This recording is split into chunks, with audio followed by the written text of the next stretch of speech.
আসসালামু আলাইকুম। এখন আমরা একটি সম্পূর্ণ নতুন সফটওয়্যার দেখব। সফটওয়্যারটির নাম এসপ্রো। এসপ্রোতে কিভাবে অর্ডার কাটতে হয় আমরা এখন সেটি দেখব। অর্ডারে ক্লিক করি। এই ফর্মটির সাথে সকলে আমরা পরিচিত। প্রথমে রয়েছে ডিলার, তারপর ডে এবং তারপরে রুট। যদি আমরা রুট চেঞ্জ করতে চাই তাহলে ডে চেঞ্জ করলেই রুট চেঞ্জ হয়ে যাবে। তারপরে আমরা নেক্সটে ক্লিক করব। নেক্সটে ক্লিক করার পরে আমরা প্রথমে একটি অপশন দেখতে পাচ্ছি, এখানে রয়েছে ডিসেবল অনলাইন। এই ডিসেবল অনলাইনের অর্থ হচ্ছে, যদি আমি অনলাইন ডিসেবল করে দিই তাহলে শুধুই আমার ইউজার আইডিতে অ্যাড করা আউটলেটগুলোই শুধু দেখাবে। আর যদি আমি অনলাইনে থাকি তাহলে অ্যারাউন্ড 200 মিটারের ভিতরে যে আউটলেটগুলো রয়েছে সেই আউটলেটগুলো আমি এখানে উপরে দেখতে পারবো আর নিচে দেখতে পারবো আমার ডিভাইসে সেভ করা আউটলেটগুলো। এখন আমরা দেখি কিভাবে একটি আউটলেট অ্যাড করে তাতে অর্ডার কাটতে হয়। আউটলেট অ্যাড করার জন্য আমাদের এই উপরে বাঁ সাইডে যে স্ক্যান বাটনটি রয়েছে এখানে ক্লিক করতে হবে। তারপরে আউটলেটটি স্ক্যান করতে হবে। আউটলেট কিন্তু অ্যাড হয়ে যাবে এইভাবে। আচ্ছা, এখন যদি আমরা কোনো আউটলেটে অর্ডার করতে চাই সেই ক্ষেত্রে আমাদের ওই আউটলেটটির উপরে ক্লিক করতে হবে। তারপরে এই ইনফরমেশন পেজটি আসবে, যেখানে প্রথমে থাকবে আউটলেটের টোটাল ইনফরমেশন এবং নিচে চেক লোকেশন, শপ ক্লোজ এবং চেক ইন। আসলে শপ ক্লোজটা মিন করে যে আমরা যদি নন প্রোডাক্টিভ কল অর্ডার করতে চাই তাহলে শপ ক্লোজে সাবমিট করে দিলে এটা নন প্রোডাক্টিভ কল অর্ডার হয়ে যাবে, এবং চেক ইন যদি করি তাহলে প্রোডাক্টিভ কল করতে পারবো। তাহলে আমরা দেখি কিভাবে প্রোডাক্টিভ কল করতে হয়। তাহলে আমরা যদি এখন চেক ইনে ক্লিক করি, আমরা দেখতে পাচ্ছি চেক ইনে ক্লিক করার পরে অর্ডার ফর্ম এসেছে এবং এখানে এই অ্যারোতে ক্লিক করলে আমাদের আইটেম ক্লাসগুলো আমরা দেখতে পাচ্ছি। প্রথমে আমরা যদি একটা প্রোডাক্ট সিলেক্ট করি, এই প্রোডাক্টটা সিলেক্ট করার পরে আমরা দেখতে পাচ্ছি যে রাইট সাইডে একটা গিফট বক্স রয়েছে, এর অর্থ এই প্রোডাক্টের সাথে ট্রেড অফার রয়েছে।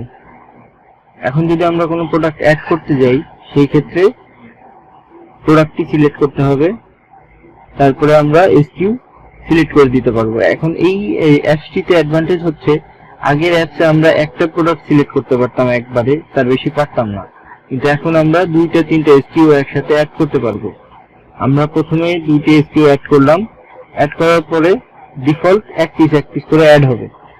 এখন যদি আমি চেঞ্জ করতে চাই যে না এক পিস না আমি বাড়াবো কমাবো, সেই ক্ষেত্রে প্রোডাক্টের নামের উপরে ক্লিক করতে হবে এবং আইটেম কোয়ান্টিটি পিসটি চেঞ্জ করে দিতে হবে। আমরা দেখতে পাচ্ছি আমরা আপডেট করে দিতে পারছি। পরেরটা আমরা আপডেট করে দিই, আপডেট হয়ে গেল। এখন যদি আমরা আরো প্রোডাক্ট অ্যাড করতে চাই সেই ক্ষেত্রে নিচে বায়ে অ্যাড মোর আইটেম এখানে ক্লিক করব। এখানে ক্লিক করার পরে আবার এই ক্লাসে ক্লিক করব। ক্লাসে ক্লিক করার পরে আমরা যেই ক্লাসের প্রোডাক্টটি অ্যাড করতে চাচ্ছি ওই ক্লাসের প্রোডাক্টটিতে ক্লিক করব, তারপরে প্রোডাক্টটি অ্যাড করে দিব।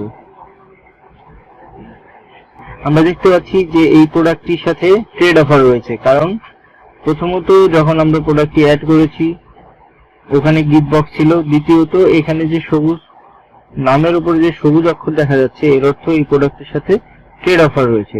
এখন যদি আমি এখানে ক্লিক করি তাহলে আমি নিচে ট্রেড অফার সম্পর্কে জানতে পারছি যে এই প্রোডাক্টটি কি ট্রেড রয়েছে। এখন যদি আমি এর আইটেম অ্যাড করি তাহলে আমরা দেখতে পাচ্ছি যে এই প্রোডাক্টটির সাথে ট্রেড রয়েছে, তার জন্য ফ্রি বা ডিসকাউন্ট দিতে বলছে, আমি ফ্রি দিয়ে দিলাম। শেষ, সাকসেসফুলি একটি অর্ডার করতে পারলাম। অর্ডার শেষ। এখন যদি কোনো কারণে আমরা অর্ডারটি আবার আপডেট করতে চাই, একইভাবে যে কোনো প্রোডাক্টের উপরে ক্লিক করে আমরা চাইলে প্রোডাক্ট ডিলিট করে দিতে পারি বা অর্ডারটি আপডেট করতে পারি। অর্ডার শেষ হয়ে গেলে কনফার্ম অর্ডার মাঝখানে নিচে যে কনফার্ম অর্ডার এখানে ক্লিক করে দিব। এখানে ক্লিক করলে অর্ডারটি কনফার্ম হয়ে যাবে। কনফার্ম করে দিলাম, অর্ডারটি কনফার্ম হয়ে গেল। দেখলাম আমরা কিভাবে একটি প্রোডাক্টিভ কল অর্ডার করতে হয়। এখন যদি আমরা একটা নন প্রোডাক্টিভ কল করি সেই ক্ষেত্রে কিভাবে করতে হবে, আমরা পরের আউটলেটটি সিলেক্ট করি, এখানে শুধু একটি অপশন রয়েছে সব ক্লোজ। এই সব ক্লোজে ক্লিক করলেই নন প্রোডাক্টিভ কল অর্ডার হয়ে যাবে। মূলত আমরা আউটলেট দুটো কাজই করে থাকি, একটা প্রোডাক্টিভ কল, একটা নন প্রোডাক্টিভ কল। আমরা দেখলাম কিভাবে একটা প্রোডাক্টিভ কল করতে হয় এবং নন প্রোডাক্টিভ কল করতে হয়। এখন যদি আমরা দেখতে চাই যে আমরা যে মেমোগুলো করলাম সেই মেমোগুলো কই রয়েছে এবং এটা কিভাবে প্রিন্ট করব, সেই ক্ষেত্রে আমাদের ব্যাকে যেতে হবে, তারপরে রিপোর্টে ক্লিক করতে হবে। রিপোর্টে আসার পরে নিচে অর্ডার রয়েছে, এই অর্ডারে ক্লিক করতে হবে, তারপরে ডেট সিলেক্ট করে সার্চ দিতে হবে। এটা আমাদের আউটলেট ওয়াইজ মেমোগুলো আমরা দেখতে পাচ্ছি।